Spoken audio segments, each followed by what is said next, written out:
हरे कृष्णा, राधे राधे। आज हम आपको सावन मास का तीसरा अध्याय सुनाएंगे, नक्त व्रत। सनत कुमार भगवान शंकर से बोले, आपने व्रत समुदाय का उद्देश्य बताया, परंतु मेरी जिज्ञासा शांत नहीं हुई है। आप विस्तार पूर्वक इन व्रतों को बताने की कृपा करें। आप खोलकर मुझे समझाएं, जिसे सुनकर मैं कृतकृत्य हो जाऊं। सनत कुमार की प्रार्थना पर भगवान महादेव बोले, जो भक्त सावन मास को नक्त व्रत कर व्यतीत करता है, वह संपूर्ण व्रत इस नक्त व्रत का फल भोगता है। दिन की समाप्ति से 3 घड़ी पहले रात्रि भोजन को नक्त व्रत कहा जाता है। नक्त व्रत भोजन में सूर्यास्त से 3 घंटे पहले के समय को छोड़कर शेष समय लिया जाता है। सूर्यास्त से पहले 3 घंटों को संध्याकाल कहा जाता है। संध्याकाल में आहार, मैथुन, निद्रा तथा स्वाध्याय करना वर्जित है। अब मैं तुम्हें गृहस्थ एवं सन्यासियों के भेद से नक्त भोजन की 2 प्रकार की व्यवस्था बताता हूँ। ध्यान पूर्वक सुनो। जब सूर्यदेव के मंद होने पर अपने शरीर की छाया दुगुनी हो जाए, उस समय को सन्यासी के लिए नक्त भोजन व्रत कहा गया है। शास्त्रों में गृहस्थ के लिए नक्षत्र के उदय होने पर रात्रि भोजन करने को नक्त भोजन व्रत कहा गया है। शास्त्रों में सन्यासियों के लिए रात्रि काल में भोजन निषिद्ध हो जाने से दिन के अष्टम भाग में भोजन करना बताया है। गृहस्थी को विधि द्वारा रात्रि में नक्त व्रत का भोजन करना चाहिए। सन्यासी, विधवा तथा विदुर को सूर्यास्त से पहले ही भोजन करने का विधान है। पुत्रवान, आश्रयहीन तथा स्त्री विहीन पुत्रवान विदुर को रात्रि में भोजन करना निषिद्ध है। सावन मास में नक्त व्रत करने वाले प्राणी उत्तम गति को प्राप्त होते हैं।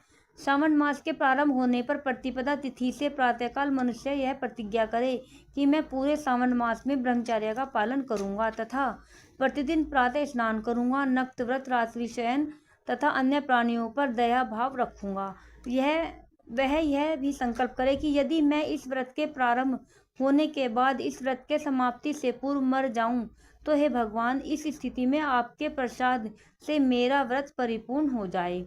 नक्त व्रत करता हुआ प्राणी मुझे अति प्रिय हो जाता है। ब्राह्मण द्वारा यह स्वयं रुद्र का 1 मास तक का जो अभिषेक करता है, उस पर मेरी सदैव कृपा दृष्टि रहती है, क्योंकि मुझे जलधारा अति प्रिय है।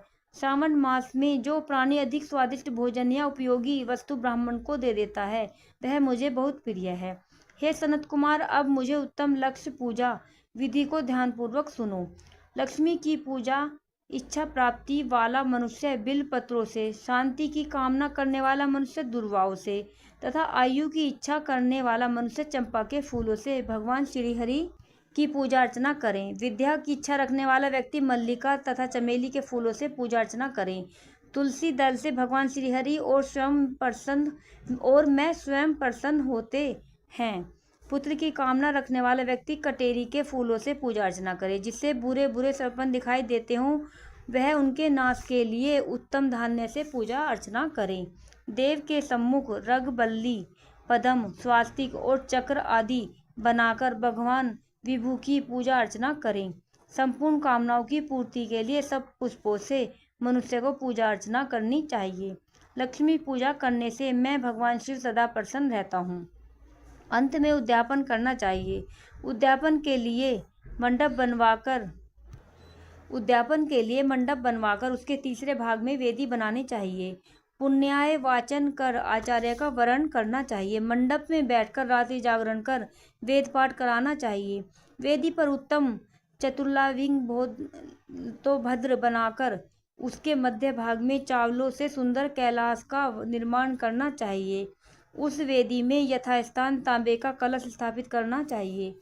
उसमें पंच पल्लव तथा सूक्ष्म वस्त्र रखने चाहिए। उसमें भगवान शंकर की स्वर्ण की मूर्ति और पंचामृत से स्नान कराकर स्थापित करना चाहिए। नैवेद्य युक्त धूप, दीप, गीत, वाग, नृत्य तथा वेद शास्त्र पुराण द्वारा रात में जागरण करना चाहिए तथा प्रातःकाल होने पर स्नान करना चाहिए। पवित्र शास्त्रोक्त विधान से वेदी बनानी चाहिए। तिल, घी, पायस, मूल मंत्र, गायत्री, शिव सहस्त्र नाम से हवन करना चाहिए। जिस मंत्र से पूजन किया है, उसी मंत्र से हवन करना चाहिए। खांड, घी, चावल से हवन करना चाहिए। हवन समाप्ति पर पूर्ण आहुति देनी चाहिए। प्रातःकाल वस्त्र, अलंकार, आभूषण से आचार्य का अर्चन करना चाहिए। ब्राह्मण का पूजन कर उन्हें दक्षिणा देनी चाहिए। जिन मंत्रों से भगवान शिव की लक्ष्य पूजा की है, उन चीजों को दान करना होता है। स्वर्ण, निर्मित भगवान शंकर की मूर्ति का अर्चन करें।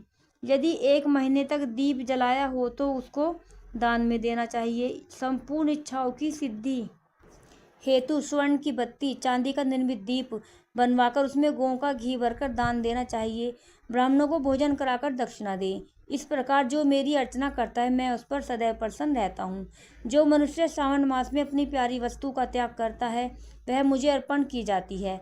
तो हे सुनो, उसके फल को सुनो।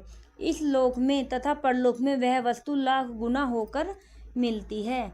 निष्काम भाव से त्यागने पर उत्तम गति की प्राप्ति होती है। जो भक्त मेरा रुद्री पाठ करता है वह प्रति अक्षर करोड़ वर्ष तक रुद्र लोक में निवास करता है। पंचामृत से अभिषेक से मोक्ष की प्राप्ति होती है।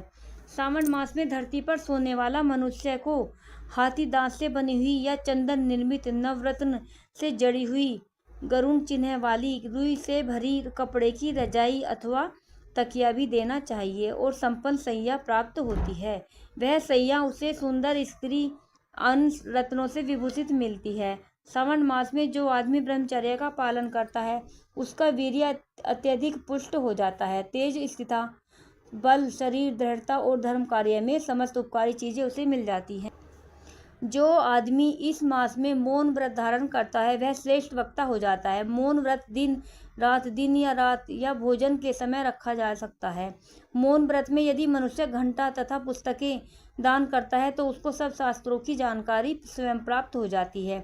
वह मौन व्रत के प्रभाव से बृहस्पति के समान बुद्धि वाला बन जाता है। मौन व्रत करने वाले मनुष्य को किसी से कलह नहीं करनी होती। राधे राधे। बोलो शंकर भगवान की जय।